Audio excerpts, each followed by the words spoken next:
Hello. हाँ बोला। कहाँ भा? कहाँ है यार? मरचा तोड़े थे यार, मरचा खेते में ही। चल बस रेते में दौड़ लगावा, पुलिस वुलिस का भर्ती निकलवा कि नहीं? हम न जब दौड़ लगाए भाई, जा तू लगावा जाना। का करब भर्ती फर्ती के जब पेपरे लीक हो जाता है, इतना मेहनत करत गल पेपरे लीक हो गवा।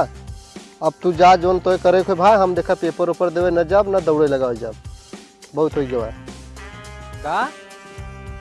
अरे यार तो हम जाती जाए बम्बई जाना है, कोनो फैक्ट्री में कंपनी में काम कर। ठीक बा भाई, जा तू काम करब, हम करब किसानी। चला ठीक है भाई, तू कर जा यार, सोनू कुछ सोच रहा है यार, बड़ा परेशानी जो भाई। क्या करबे यार, परेशानी दवाई वही ले और भैया लोगन का हाल बा? ठीक बढ़िया बा है ना? नहीं भाई, बहुत परेशानी बा। का हुआ?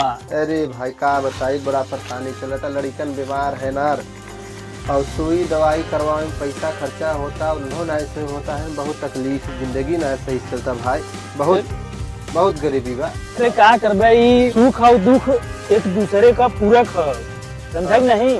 सुख और दुख एक दूसरे का पूरक है, एके जे न समझे वो मूर्ख है।